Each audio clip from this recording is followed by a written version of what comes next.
Assalamualaikum warahmatullahi wabarakatuh. Saya bersama Rayhan Bina Prasyapta, NPM 0219101172. Di sini saya akan melanjutkan tugas soal kedua, yaitu mengenai the consumer buying process. Untuk tugas soal ketiga yaitu ada positioning, targeting, sama segmentasi. Karena untuk dapat memenuhi tugas UTS nanti. Lalu untuk tugas soal kedua itu mengenai the consumer buying process, yang dimana terdapat ada yang pertama itu ada recognition of need atau pengenalan suatu masalah, yang dimana proses membeli diawali saat membeli menyadari adanya masalah kebutuhan. Pembeli menyadari bahwa terdapat perbedaan antara kondisi sesungguhnya dan kondisi yang diinginkannya. Kebutuhan ini dapat disebabkan oleh rangsangan internal maupun eksternal. Menurut Ezel et al. Dalam Summer 1 2011, ada beberapa faktor yang dapat mempengaruhi pengaktifan kebutuhan. Di antaranya waktu, perubahan situasi, kepemilikan produk, konsumsi produk, perbedaan individu, dan pengaruh pemasaran. Lalu yang kedua itu terdapat information search atau pencarian informasi, yang dimana seseorang konsumen yang mulai timbul minatnya akan terdorong untuk mencari informasi lebih banyak. Konsumen akan mencari informasi yang tersimpan dalam ingatannya atau pencarian internal, dan mencari informasi dari luar atau pencarian eksternal. Karakteristik konsumen dan faktor situasi juga dapat mempengaruhi pencarian informasi. Konsumen yang dapat memiliki pengetahuan dan pengalaman pengalaman yang banyak mengenai produk mungkin tidak termotivasi untuk mencari informasi. Namun konsumen yang memiliki kepribadian sebagai senang mencari informasi atau information seeker akan meluangkan waktu untuk mencari informasi yang lebih banyak. Faktor ini, situasi seperti keadaan psikologis, keterbatasan waktu, dan jumlah toko akan mempengaruhi pencarian informasi konsumen terhadap produk. Lalu kedua itu terdapat ada evaluation of alternative atau evaluasi alternatif, yang dimana evaluasi alternatif ini adalah suatu proses mengevaluasi pilihan produk dan merek dan memilihnya sesuai dengan yang diinginkan konsumen. Menurut Setiadi 2003, pada saat proses evaluasi alternatif, konsumen dapat membandingkan berbagai pilihan yang dapat memecahkan suatu masalah yang dihadapinya. Setelah konsumen menentukan kriteria atau atribut dari produk atau merek yang dievaluasi, maka langkah berikutnya konsumen dapat menentukan alternatif pilihan.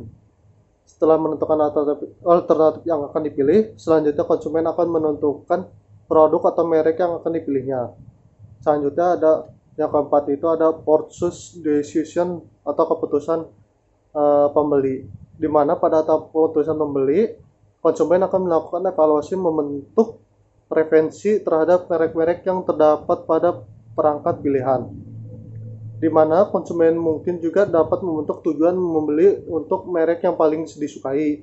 Meskipun demikian, terdapat dua faktor yang dapat mempengaruhi tujuan membeli dan keputusan membeli.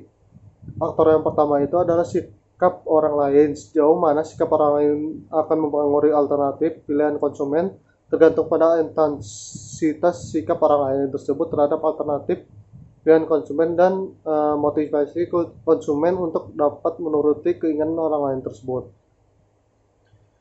Lalu tujuan pembelian juga akan dapat dipengaruhi oleh faktor-faktor keadaan yang tidak diduga, yang dimana konsumen dapat membentuk tujuan pembelian berdasarkan faktor-faktor seperti pendapatan keluarga yang diharapkan, harga yang diharapkan, dan manfaat produk yang diharapkan. Pada saat konsumen ingin bertindak, faktor-faktor keadaan yang tidak terduga mungkin timbul dan merubah tujuan membelinya.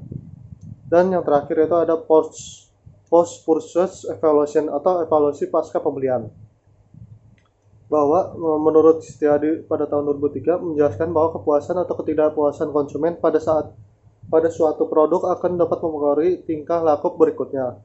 Jika konsumen merasa puas, maka ia akan memperlihatkan kemungkinan yang lebih tinggi untuk dapat membeli produk itu lagi. Namun, konsumen yang tidak puas akan berusaha mengurangi ketidakpuasannya dengan cara meninggalkan atau mengembalikan produk tersebut. Atau mereka mungkin berusaha mengurangi ketidakcocokan dengan mencari suatu informasi yang mungkin mengkonfirmasikan suatu produk tersebut sebagai bernilai yang tinggi, atau menghindari informasi yang mengkonfirmasikan produk tersebut yang bernilai rendah. Selanjutnya untuk tugas soal yang ketiga itu ada segmenting, targeting, dan positioning. Dari ketiga STP ini saya mengambil contoh perusahaannya yaitu perusahaan susu Dengkau. Nah, untuk yang pertama itu ada segmenting. Nah, yang dimana segmenting ini ada suatu kegiatan yang membagi suatu pasar menjadi kelompok-kelompok pembelian yang berbeda, yang memiliki suatu kebutuhan, karakteristik, atau perilaku yang berbeda yang mungkin membutuhkan produk atau bauran pemasaran yang berbeda. Nah, contohnya dalam perusahaan susu Dengkau ini ada suatu anak yang menginjak usia 1 tahun, yaitu varian produk Dengkau 1 plus, Dengkau 3 plus, dan Dengkau 5 plus. Nah, segmentasi geografis pada susu Dengkau ini disesuaikan dengan negara pelanggan, yaitu negara Indonesia yang menyebar merata hampir di seluruh wilayah Indonesia. Segmentasi psikologis pada susu Dengkau ini diposisikan sebagai pilihan susu pertumbuhan yang tepat dalam mendukung pertumbuhan fisik dan otak yang sangat pesat sehingga menjadi kebutuhan penting bagi balita dan anak-anak. Selanjutnya segmentasi perilaku pada susu Dengkau yang dapat disesuaikan dengan perilaku, yaitu pelanggan kelas menengah ke bawah agar dapat memenuhi suatu kebutuhan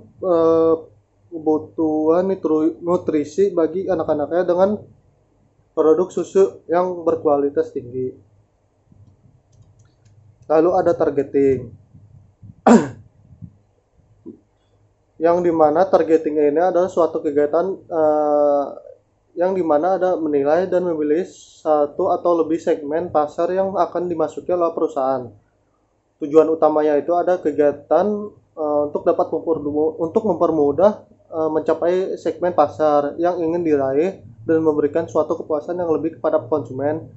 Sementara itu, produk dari targeting ini adalah target pasar, yang dimana target pasarnya merupakan satu atau beberapa segmen pasar yang akan menjadi fokus kegiatan pemasaran perusahaan. Nah, contohnya itu dari perusahaan susu Dengkau ini terdapat ada anak-anak usia 1-3 tahun, 3-6 tahun, dan 6 tahun ke atas agar dapat memenuhi kebutuhan nutrisi bagi anak-anaknya dengan produk susu yang berkualitas. Sasaran pendistribusiannya pun banyak dilakukan di pasar tradisional. Strategi targeting pada susu Dengkau ini tidak hanya di salah satu segmentasi saja, tetapi Dengkau memberikan produk ke pasar sesuai consumer insight yang didapatkan.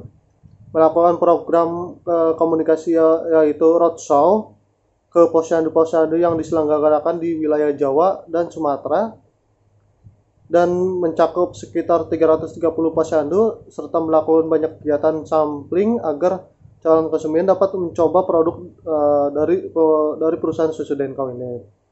Dan yang terakhir itu terdapat ada positioning, yang dimana positioning ini adanya image atau citra yang terbentuk dari benak konsumen dari sebuah nama perusahaan. Positioning ini menyangkut bagaimana sebuah produk dapat dinilai dan dilihat di mata konsumen, serta apa yang bisa membuat konsumen mengingat produk tersebut dan bisa membedakannya dengan produk lainnya. Brand image yang dapat muncul yaitu akan menjanjikan konsumen lebih tertarik kepada produk kita dibanding pesaingnya. Positioning itu sendiri tidak hanya membangun image, tetapi juga membangun kepercayaan konsumen dengan menanamkan berbagai informasi identitas tentang produk di dalam benak konsumen perusahaan, sehingga konsumen selalu ingat dengan produk kita. Karena inilah positioning cukup berpengaruh bagi keberhasilan perusahaan itu sendiri. Lalu untuk contohnya terhadap susu Denkau di positioning ini, eh, yang merupakan Denkau ini merupakan suatu balita yang susu Denkau yaitu sampai saat ini menjadi market leader dan memperoleh market share hampir 50%. Susu Denkau pun mampu menjawab kebutuhan para ibu dalam memenuhi kebutuhan nutrisi bagi anak-anaknya selama periode emas pertumbuhan. Tidak hanya itu saja, Denkau pun merupakan susu bubuk berkualitas dan bergizi yang mengandung growth plus formula serta diperkaya vitamin A, B1, B3, B6, B9, C, D, E, K, kalsium, iron, biotin, dan zinc yang mendukung 10 tanda umum anak bergizi baik. Selain itu, susu Denkau ini pun sudah menemani keluarga-keluarga Indonesia selama lebih dari 60 tahun yang lalu. Sekian dan terima kasih atas penyampaian dari tugas saya. Mohon maaf apabila ada kesalahan. Wabillahi taufiq wal hidayah. Wassalamualaikum warahmatullahi wabarakatuh.